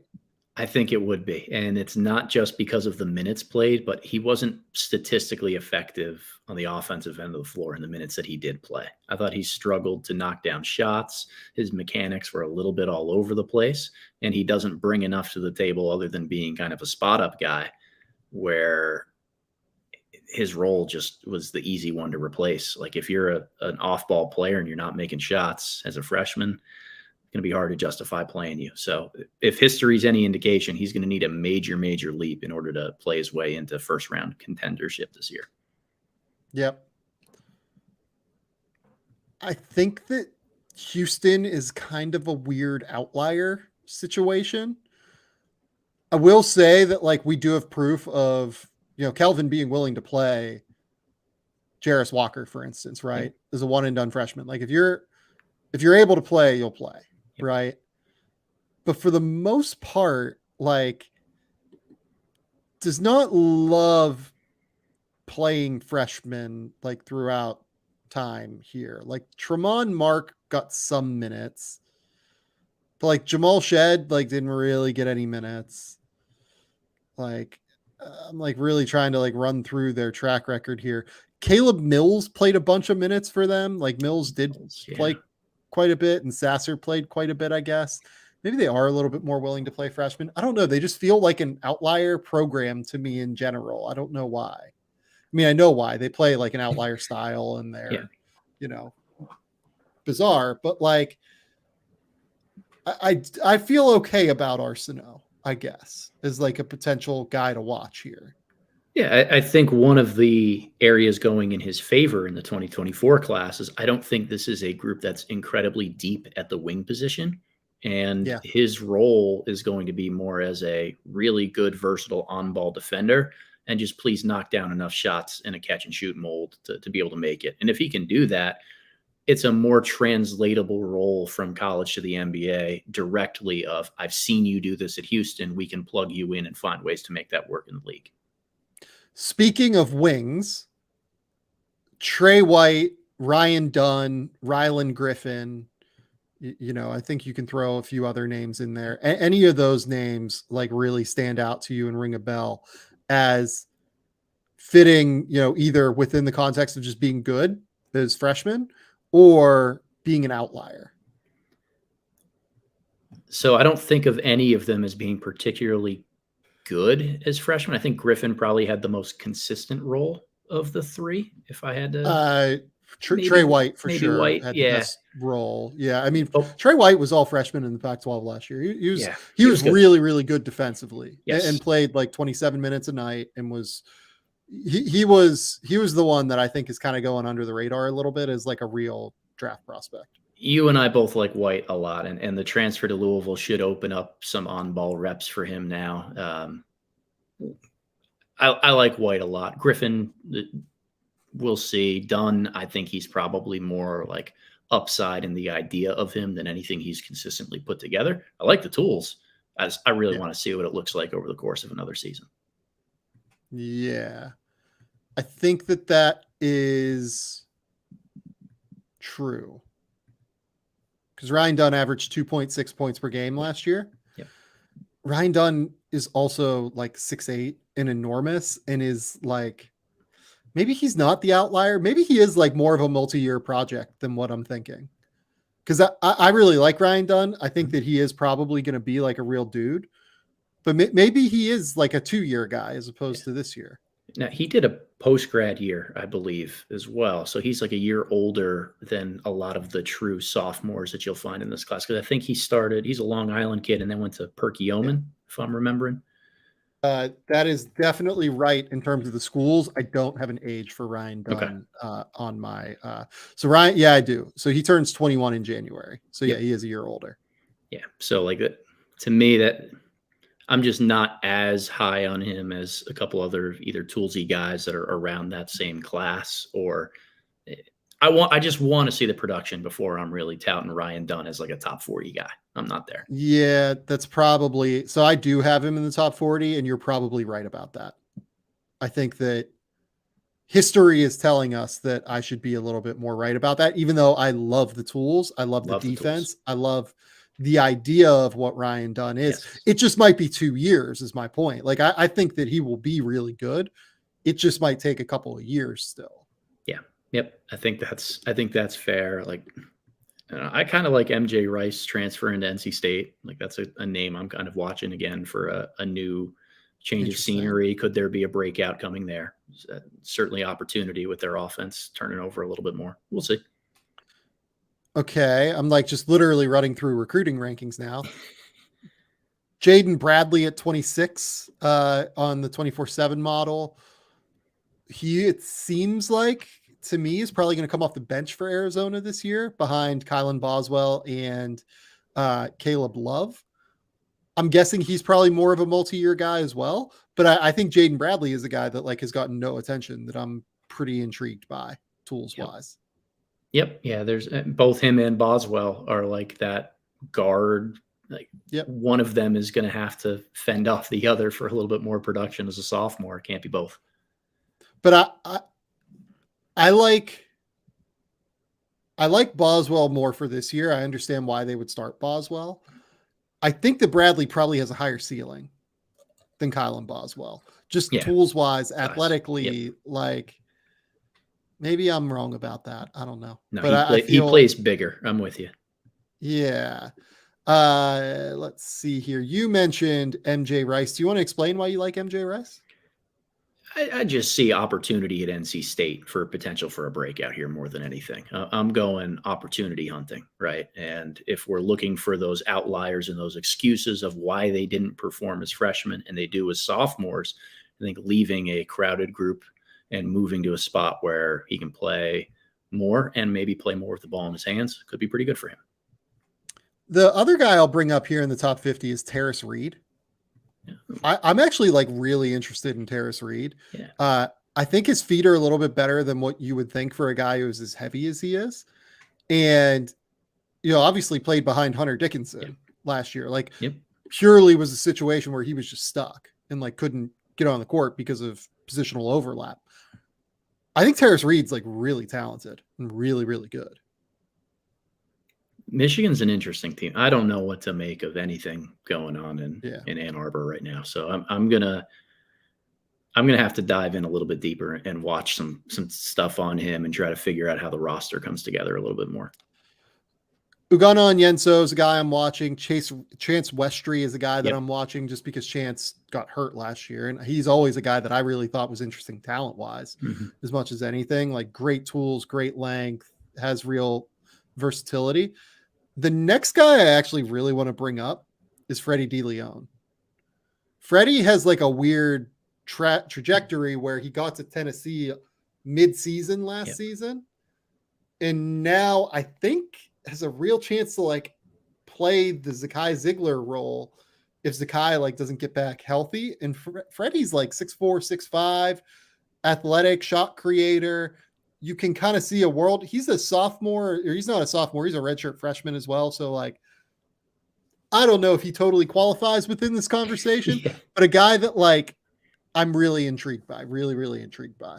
Yeah, guys like him, or like, Tyrese Proctor was young for his year and kind of moving over to Duke and shuffling the cards there. Like there are always outliers within that conversation that challenge how much you want history to be the indicator for what they'll produce. But I like him as a player. Like he's having that extra time at Tennessee is going to help him a lot because I think Rick Barnes and their system is particularly unforgiving for freshmen.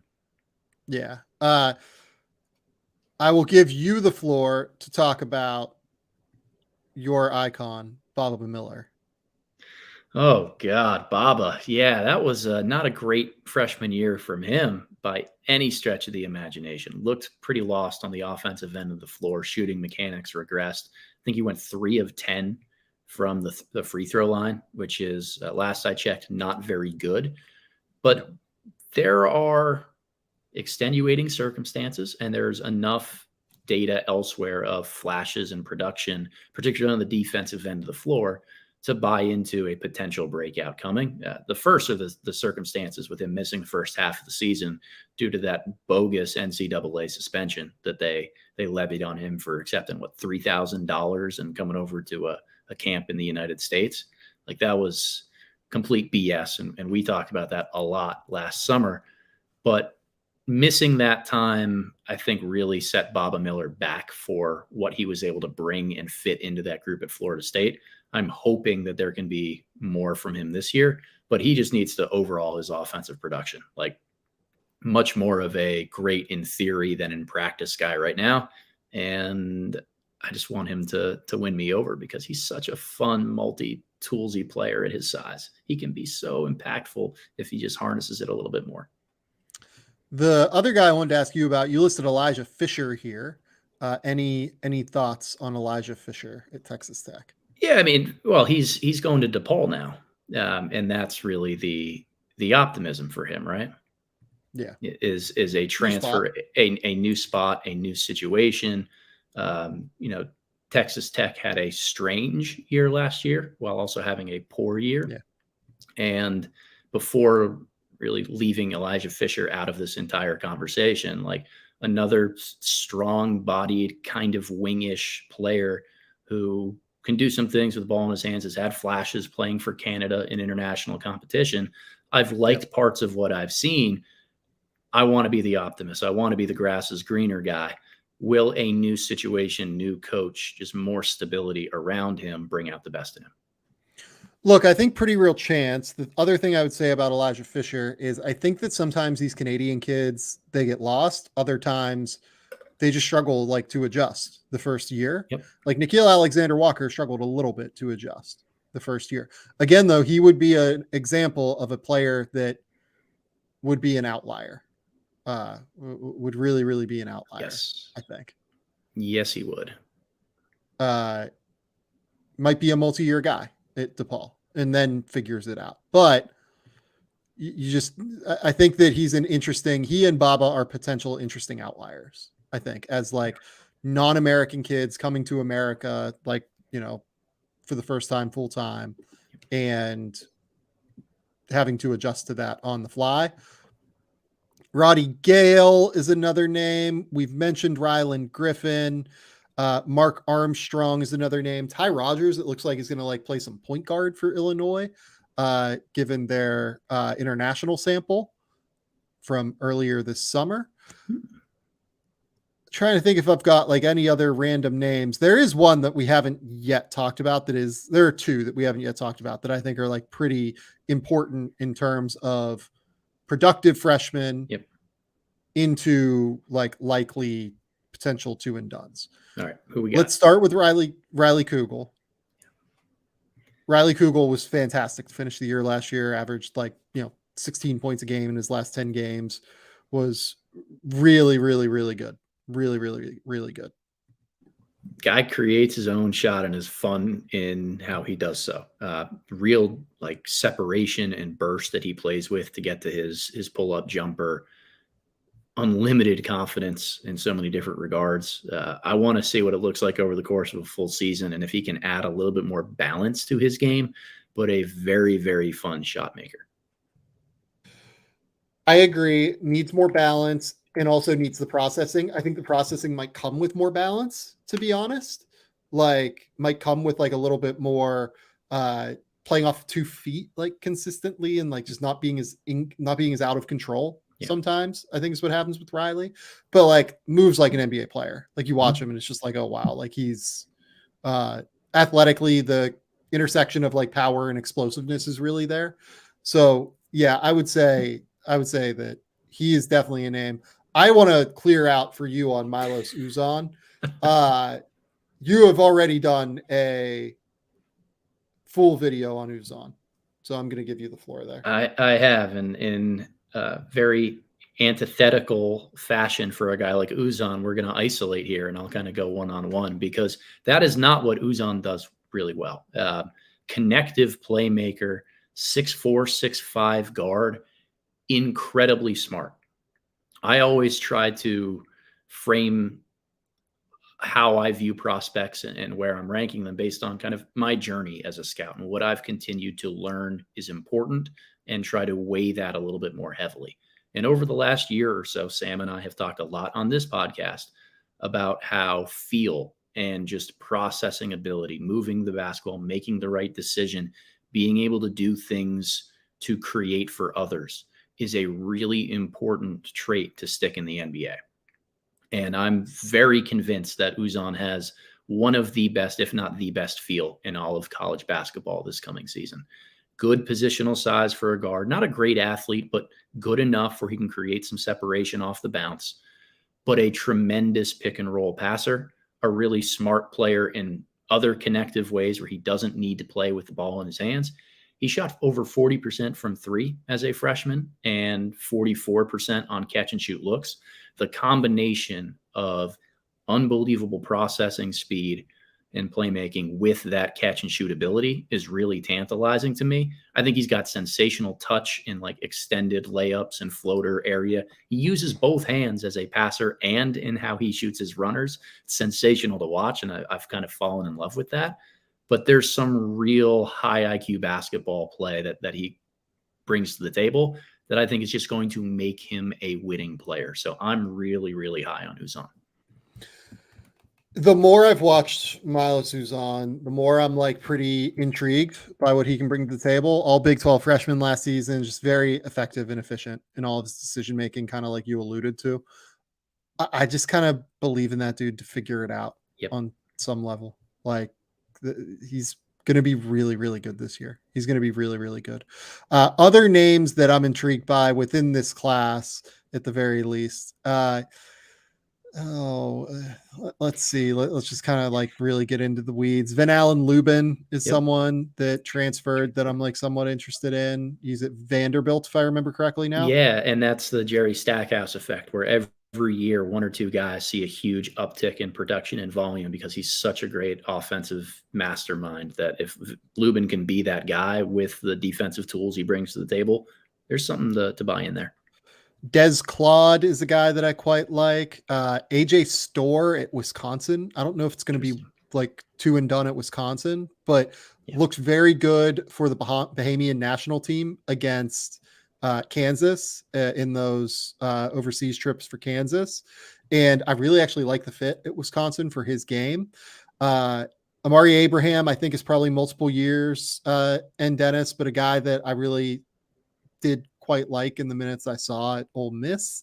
It's kind of continuing to run through here. If there's anybody else that like really, really stood out as like a potential 2 and done, particularly. Well, we didn't talk about Judah Mintz like as a standalone player either. Like I really like Judah Mintz, but I keep, as much as I love his game, his feel, the unique blend of playmaking and scoring inside the 2-point line that he brings to the table, like I want to see him shoot it better. And I don't know if 6'2" point guards are the guys that we should really be betting on to leap into that first round. Like that's just not a winning proposition in today's NBA or how teams are really drafting right now. Yep. I think that is good. Let's see here. Aiden Mahaney. I loved Aiden Mahaney last year, but just like very skinny. Might take a year or two. Ryan Agarwal is someone that like actually kind of interested me a little bit. Have you Stanford? Yeah. Have you watched much of like Stanford? Look, Agarwal like didn't play a ton last year, and like it was just like a total flashes thing that I saw, but can shoot. He's 6'6", has like a pretty live frame. Like I think Stanford is actually going to be sneaky good this year. If Stanford is not a top 40 team this year, the Jared Haas experience needs to end. Like they should be at the very least a top 40 team. They have real dudes this year and like real experience. They have shooting. They have some playmaking. They have Cannon Carlisle and Andre Stojakovic coming in. Like, come on. Yep. The most underrated kind of 4-year prospect in the country in Spencer Jones, because that dude just shoots 39% from three and plays good defense. Like he's a legit second round, like undrafted 2-way guy to be on everybody's radar for next year. Agarwal is somebody who, hasn't really popped a ton for me on film. Maybe it's just because he played a limited role as a freshman, but offline from different people, like I've heard good things, and people always say kind of circle his name a little bit. So that's a good call and an interesting one on your part. And he's probably not a 2 and done, to be honest. Same with like Adu Tiero. Like I really like Adu Tiero at Kentucky. He's probably not a 2 and done.